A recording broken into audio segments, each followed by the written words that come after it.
오늘 말씀의 제목은 선을 행하는 삶인가 선과 연결된 삶인가입니다.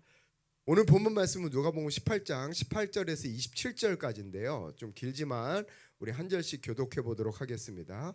제가 먼저 읽겠습니다. 어떤 관리가 물어 이르되 선한 선생님이여 내가 무엇을 하여야 영생을 얻으리이까? 예수께서 이르시되 내가 어찌하여 나를 선하다 일컫느냐? 하나님 한 분 외에는 선한 이가 없느니라. 내가 계명을 안 하니 간음하지 말라, 살인하지 말라, 도둑질하지 말라, 거짓 증언하지 말라, 내 부모를 공경하라 하였느니라. 여짜오되 이것은 내가 어려서부터 다 지켰나이다. 예수께서 이 말을 들으시고 이르시되 내게 아직도 한 가지 부족한 것이 있으니 내게 있는 것을 다 팔아 가난한 자들에게 나누어 주어라. 그리하면 하늘에서 내 보화가 있으리니 그리고 와서 나를 따르라 하시니 그 사람이 큰 부자이므로 이 말씀을 듣고 심히 근심하더라. 예수께서 그를 보시고 이르시되 재물이 있는 자는 하나님 나라에 들어가기가 얼마나 어려운지 낙타가 바늘기로 들어가는 것이 부자가 하나님 나라에 들어가는 것보다 쉬우니라 하시니 듣는 자들이 이르되 그런즉 누가 구원을 얻을 수 있나이까? 이르시되 무릇 사람이 할 수 없는 것을 하나님은 하실 수 있느니라. 아멘. 오늘 말씀은 우리가 흔히 부자 관원의 이야기 또는 우리 마태복음에서 이 평행한 말씀은 부자 청년의 이야기 이렇게 얘기합니다. 이 말씀은 우리가 금요기도회 때 짧게 나누었지만 너무나 중요한 말씀이기 때문에 오늘 우리가 다시 한번 나누기 원합니다. 그리고 또 우리가 평소에 들었던 좀 더 다른 관점에서 이 말씀을 같이 보기를 원합니다. 우리 먼저 18절을 다시 한번 같이 한번 읽어보겠습니다. 시작. 어떤 관리가 물어 이르되 선한 선생님이여 내가 무엇을 하여야 영생을 얻으리이까? 여러분 이 관리가 처음 예수님께 와서 뭐라고 말했어요? 선한 선생님이여 이렇게 불렀습니다. 여러분 어떻게 보면 이 관리는 아주 예의 있게 예수님께 접근한 거예요. 아주 예의 있게. 그런데 오늘 말씀에 보면 예수님은 이 관리가 이렇게 예의 있게 정말 이렇게 나이스하게 접근했는데도 불구하고 오히려 너무나 차갑게 어떻게 보면 이 관리가 민망할 정도로 냉정하게 대답하십니다. 뭐라고 하셨어요? 예수께서 이르시되 내가 어찌하여 나를 선하다 일컫느냐? 하나님 한 분 외에는 선한 이가 없느니라 이렇게 말씀하셨어요. 여러분 악의를 가지고 접근한 것도 아니고 말이죠. 이렇게 공손하게 겸손하게 접근을 했는데 왜 예수님은 이렇게 차갑게 이렇게 냉정하게 대답하셨을까요? 그 이유는 예수님께서 이미 이 관리를 꿰뚫어 보고 있었기 때문입니다. 예수님은 그가 어떤 것이 부족한 건지 이미 알고 계셨어요. 그리고 그를 변화시키기로 작정하셨던 것입니다. 오늘 말씀에서 이 관리가 예수님께 왜 선한 선생님이여 이렇게 불렀을까요? 왜 선한 선생님이 이렇게 불렀을까요? 말 그대로 이 관리가 보기에는 예수님이 선하신 분이라고 생각했기 때문이에요. 이 관리의 기준에서는 예수님은 맞는 말만 하셨던 분이고 또 선한 일만 하셨던 분이었던 겁니다. 그래서 예수님을 선한 분, 믿을 만한 분, 괜찮은 사람 이렇게 판단했던 것입니다. 그런데 이것을 거꾸로 말하면 이것은 무슨 뜻인가? 이 관리 안에 뭐가 있는 거예요? 무엇이 선한지, 무엇이 악한지, 즉 자기 안에 선과 악을 나누는 그 기준이 이미 있다는 것입니다. 그것으로 사람을 판단하고 있는 거예요. 또 그것으로 이 세상을 보며 이 세상을 선과 악으로 나누고 있었다는 것입니다. 즉 이 관리는 자신의 기준으로 봤을 때 예수님을 선하다고 느끼고 예수님을 선하다고 판단한 거예요. 그래서 그 뒤에 보면 이 관리가 또 뭐라고 말하냐면 내가 무엇을 하여야 영생을 얻으리까 이렇게 말합니다. 여러분 이게 무슨 말이에요? 내가 어떠한 선한 일, 어떠한 선한 행동을 더 해야지만 영생을 얻을 수 있습니까? 바로 선한 일을 하는 것, 선한 행동을 하는 것. 여러분 이게 잘못된 것입니까? 아니요. 여러분 예수님이 보신 이 관리의 문제는 자기 자신이 선과 악의 기준을 가지고 있었다는 게 문제인 것입니다. 그것을 가지고 판단하는 게 문제인 거예요. 그리고 그 기준을 잘 지키는 것이 신앙이라고 착각했던 것입니다. 여러분, 인간이 타락할 때 뱀이 인간에게 어떻게 유혹했습니까? 창세기 3장 5절을 보면 이렇게 말씀하세요. 너희가 그것을 먹는 날에는 너희 눈이 밝아져 하나님과 같이 되어 선악을 알 줄 하나님이 아심이니라. 여러분, 이 유혹의 핵심은 선과 악을 알게 되었다는 것에 있지 않습니다. 선악을 판단하는 주체가 인간이 되었다는 것입니다. 그것이 이 유혹의 핵심이에요. 여러분, 타락 이전에 인간은 어땠을까요? 인간에게는 오직 선만이 존재했어요. 왜 그랬을까요? 하나님만이 절대 선이시고 그 하나님과 생명적으로 연결되어 있었기 때문입니다. 그래서 인간이 절대 선이었던 거예요. 그래서 오늘 본문 말씀에서 무엇을 선이라고 말씀하시는가? 예수님은 뭐라고 하셨는가? 우리 19절 말씀 같이 한번 읽어보겠습니다. 시작. 예수께서 이르시되 내가 어찌하여 나를 선하다 일컫느냐. 여러분, 이게 무슨 말이에요? 왜 네가 가진 선과 악을 기준을 가지고 나를 선하다고 판단하고 있느냐, 이 말이에요. 그 다음에 예수님 뭐라고 하세요? 하나님 한 분 외에는 선한 이가 없느니라. 여러분, 이게 무슨 말입니까? 오직 하나님 한 분만 절대 선이시다. 여러분, 선이 뭡니까? 오직 하나님만이 선이십니다. 그리고 우리 역시 하나님과 생명적으로 연결되어 있을 때만이 선이 되는 거예요. 여러분, 무엇을 우리가 행함으로 선이 되는 것이 아닙니다. 오직 하나님과 생명적인 연결이 있을 때 그것이 선이라는 거예요. 여러분, 어떻게 보면 성경에서는 우리가 원하는 만큼 선과 악에 대해서 명확하게 답을 주고 있지 않습니다.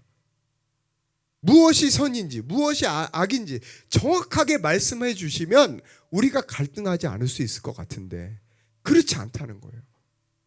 여러분, 그래서 교회에 처음 나오면 가장 고민되는 게 뭐예요? 술 먹으면 죄예요?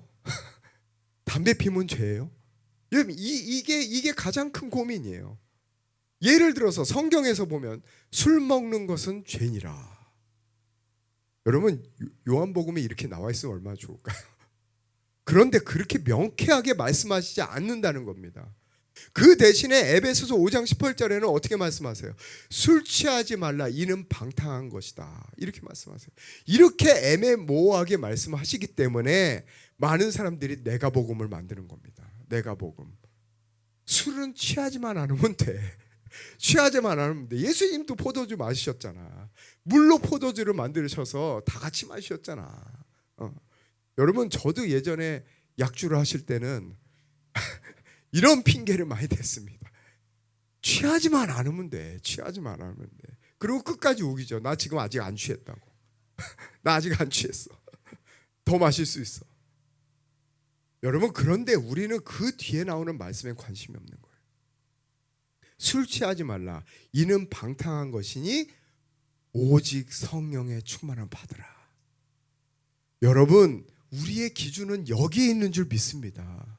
술 취하지 말라 있는 것이 아니라, 여러분, 이 말씀의 핵심은 술 취하지 말라 있는 게 아니에요.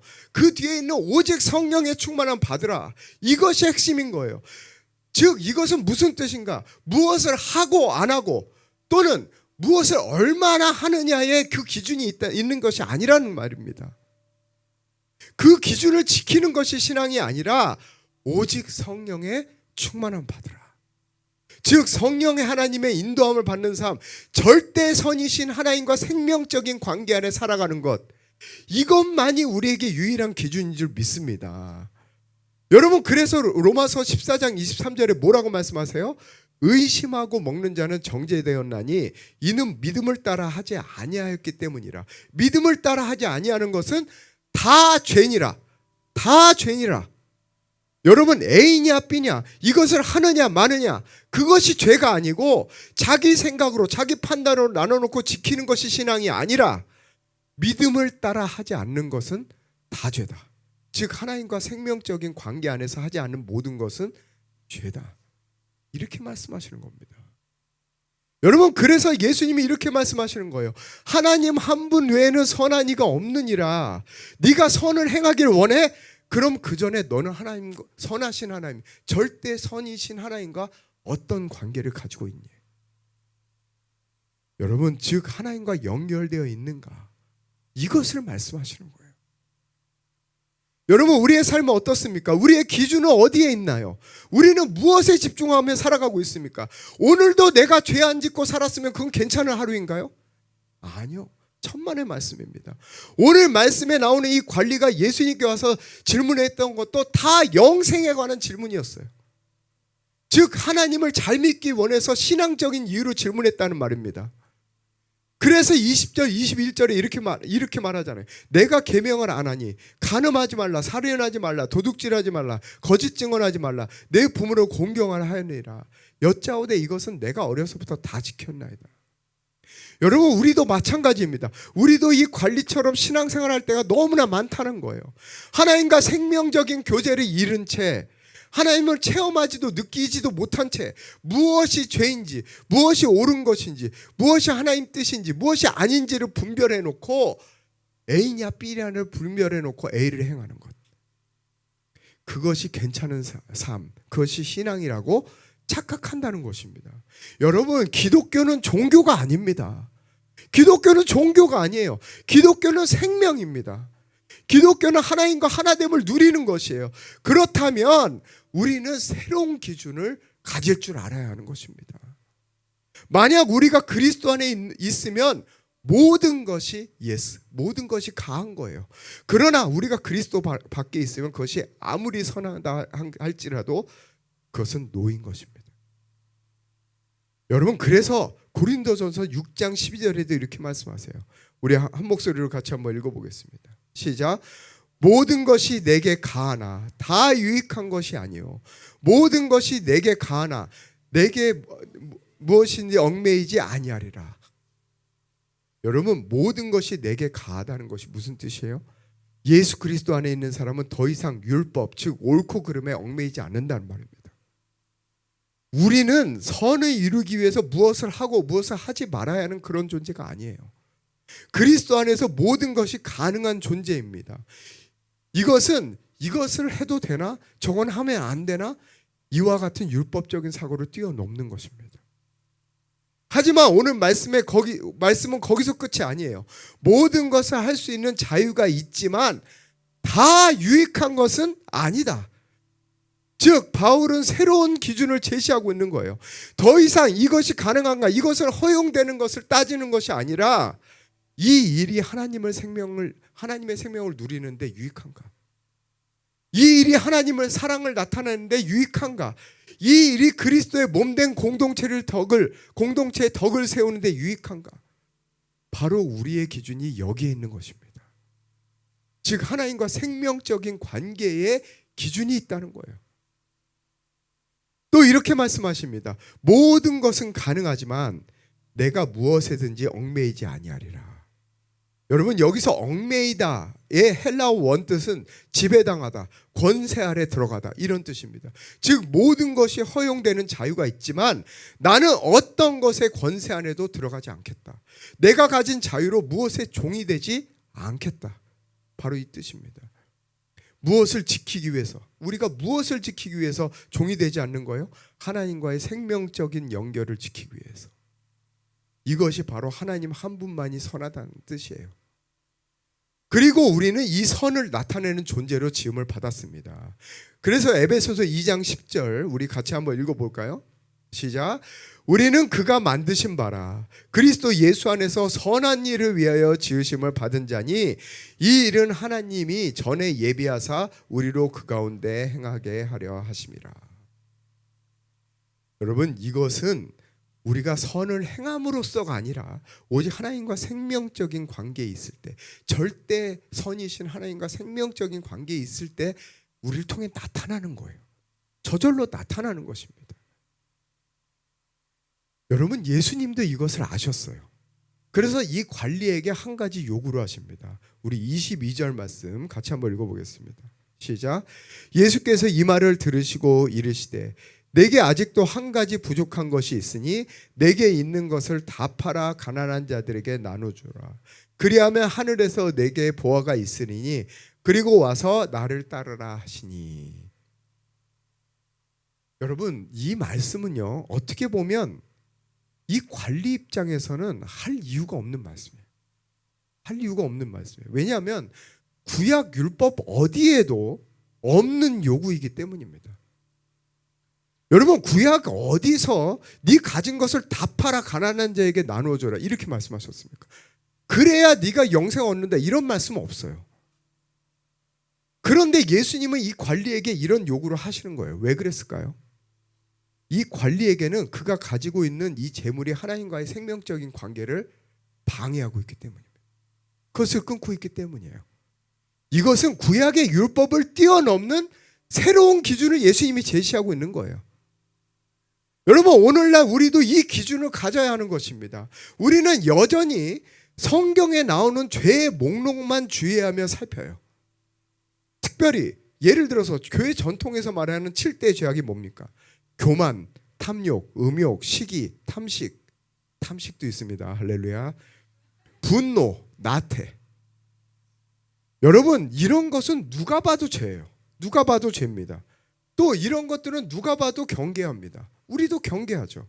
피하려고 노력합니다. 그러나 우리는 그것을 뛰어넘어서 하나님과의 생명적인 관계에 방해되는 것이 있다면 그것은 우리가 회개해야 될 문제라는 거예요. 그것이 무엇이든 간에 심지어 그것이 취미 생활이어도 될 수도 있는 것이고 먹는 것이 될 수도 있는 것이고 여러분 쇼핑 좋아하시죠? 쇼핑이 될 수도 있는 것이고 내가 즐기는 그 무엇이 될 수도 있는 것이고 사람과의 관계가 될 수도 있는 것입니다. 우리는 종종 이렇게 말합니다. 예수 믿으면 꼭 그렇게까지 살아야 되나? 꼭 내가 이런 것들 그렇게 고리타분하게 믿어야 돼.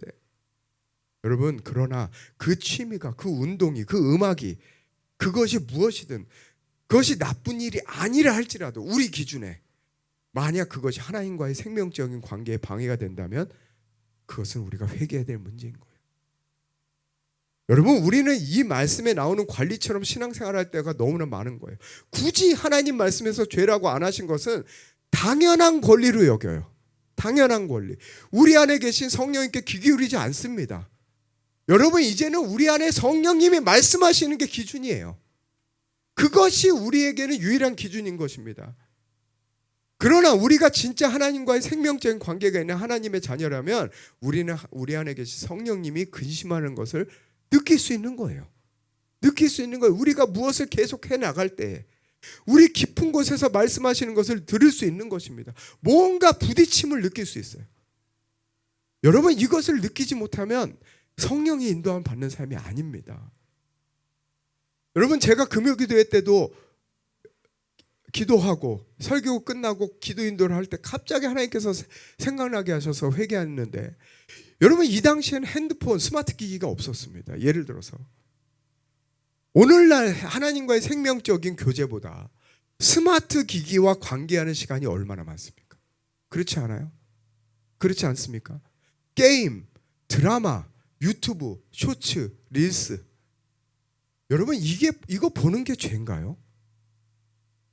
이거 보는 거 죄다 이렇게 얘기할 수는 없어요. 그러나 어떤 사람에게는 이게 죄가 될 수 있는 것입니다. 왜? 그것이 하나님과의 생명적인 관계에 방해가 되기 때문이에요.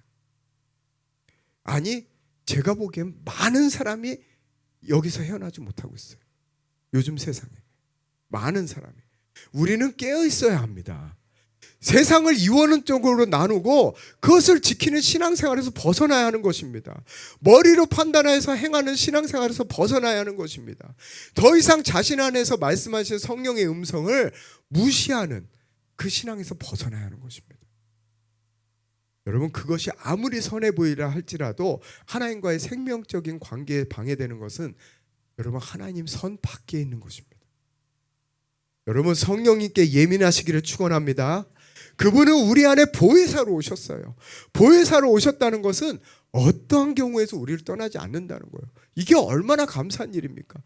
우리가 줄창 드라마를 보고 있어도 우리가 아무리 나쁜 짓을 하고 있어도 성령님은 우리 안에서 계속 말씀하시고 있다는 거예요. 이것이 보혜사 하나님이 영원히 떠나지 않는다는 말씀입니다. 여러분, 무릇 하나님의 영의 인도함 받는 사람은 하나님의 아들이라. 그 성령의 음성을 들으신 여러분 되시길 축원합니다. 23절에 보면 이렇게 말씀하세요. 그 사람이 큰 부자이므로 이 말씀을 듣고 심히 근심하더라. 안타깝게도 이 관리는 그걸 포기하지 못했어요. 포기하지 못했습니다. 내가 누리는 것 뭐가 잘못됐냐는 거예요. 내가 죄지어서 이 돈 번 것도 아니고, 내가 불법을 행해서 이 돈을 번 것도 아닌데 내가 굳이 이렇게까지 해야 되나? 왜 내가 이걸 포기해야 되지? 내 생각엔 그건 죄가 아니야. 죄가 아니야. 이 관리는 예수님을 만났지만 삶의 답은 얻지 못했어요. 여러분 생각해 보십시오. 이 관리는 율법을 다 지켰던 사람이에요. 즉 너무나 예수님을 믿었던 건 아닙니다. 할렐루야. 그러나 하나님을 잘 섬겼던 사람입니다. 그런데 예수님을 찾아와서 이런 질문을 했다는 것은 이 사람도 자기도 모르는 그 영적인 갈급함, 해결하지 못하는 그 목마름이 있었던 거 아니겠습니까? 예수님은 이 관리도 자기 스스로도 보지 못한 그 목마름을 보셨던 거예요. 그래서 거기에 대한 답을 주셨던 겁니다. 그런데 이 사람은 그것을 넘어서지 못한 것입니다. 여러분, 우리도 이 생명적인 관계를 갖기를 축원합니다. 여러분, 이 생명적인 관계를 갖기 위해서는 이 말씀에도 나왔지만 다 팔아야 되는 거예요. 다 팔아야 되는 거예요. 여러분, 그래서 마태복음 13장 44절 40에서 46절까지 이렇게 말씀하세요. 천국은 마치 밭에 감추인 보화와 같으니 사람이 이를 발견한 후 숨겨두고 기뻐하며 돌아가서 자기의 소유를 다 팔아. 다 팔아. 그 밭을 사느니라. 또 천국은 마치 좋은 진주를 구하는 장사와 같으니 극히 값진 진주 하나를 발견하며 자기 소유를 다 팔아 그 진주를 사느니라.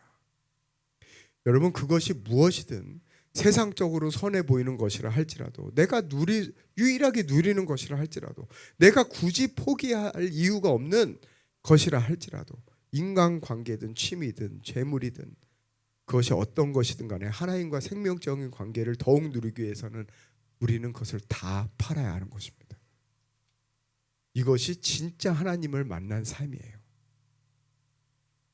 예수님은 큰 부자였던 이 관리가 근심하며 돌아가는 것을 보고 이렇게 말씀하셨어요. 우리 24절부터 25절까지 같이 한번 읽어보겠습니다. 시작. 예수께서 그를 보시고 이르시되 재물이 있는 자는 하나님의 나라가 들어가기가 얼마나 어려운지, 낙타가 바늘기로 들어가는 것이 부자가 하나님 나라에 들어가는 것보다 쉬우니라 하시니. 여러분, 말씀드린 대로 이 사람에게는 바로 그 재물이 하나님과의 관계를 막고 있었던 거예요. 그러나 많은 사람들이 이 본문을 오해합니다. 하나님이 부자를 미워한다. 하나님 부자를 미워한다. 또는 재물이 마치 신앙의 독이 되는 것처럼 생각합니다. 여러분, 그렇지 않아요. 그렇지 않습니다. 하나님은 우리가 잘 되기를 원하십니다. 하나님은 우리가 풍성하기를 원하세요. 믿으십니까? 우리는 많은 말씀에서 그것을 알 수 있습니다. 우리 에베소서 3장 20절 같이 한번 읽어볼까요? 시작. 우리 가운데서 역사하시는 능력대로 우리가 구하거나 생각하는 모든 것에 더 넘치도록 능히 하시리에게. 또 고린도후서 9장 8절 같이 한번 읽어보겠습니다. 시작. 하나님이 능히 모든 은혜를 너에게 넘치게 하시나니 이는 너희로 모든 일에 항상 모든 것이 넉넉하여 모든 착한 일을 넘치게 하게 하려 하심이라. 여러분, 이외에도 수도 없이 많은 말씀에서 말씀하십니다. 그런데 문제는 무엇인가? 우리가 재물 때문에 묶일 때도 너무나 많다는 게 문제예요. 너무나 많다는 거예요. 그래서 성경에서 재물에 그렇게 많은 말씀을 하신 겁니다. 예를 들어서 디모데전서 6장 10절에 이렇게 말씀하시죠. 돈을 사랑함이 일만하게 뿌리가 되나니. 여러분, 돈이 일만하게 뿌리가 아니라 돈을 사랑하는 그 마음, 그 심중이 일만하게 뿌리라는 거예요. 또 마태복음 6장 24절에도 이렇게 말씀하세요. 한 사람이 두 주인을 섬기지 못할 것이니 혹 이를 미워하거나 저를 사랑하거나 혹 이를 중히 여기고 저를 경히 여김이라. 너희가 하나님과 재물을 겸하여 섬기지 못하느니라. 여러분, 왜 성경에서는 재물, 즉 돈에 대해서 이렇게 많은 말씀하셨을까요? 그것은 재물, 그 돈이 우리의 마음, 우리의 중심을 대변하고 있기 때문이에요. 대변하고 있기 때문입니다. 우리 마태복음 6장 21절, 우리 너무나 잘 아는 말씀이죠. 내 보물이 있는 곳에 그곳에 내 마음도 있느니라. 여러분, 여기서 마음이 무엇인가? 카르디아입니다. 카르디아예요. 우리의 심중입니다. 여기서 마음이 우리 심중이에요. 즉 이 말씀은 네 돈 있는 곳에 네 심중이 있다는 말이에요. 여러분, 하나님 나라가 어디에 임합니까? 우리의 심중에 임합니다. 우리 안에 임해요. 우리 카르디아에 임하는 것입니다. 그래서 하나님이 성경에서 그렇게 자주 재물, 즉 돈에 대해서 말씀하시는 거예요. 왜? 우리가 돈을 어떻게 쓰느냐, 돈에 대한 마음이 어떠한가, 바로 그것이 우리의 심중을 대변하고 있기 때문입니다.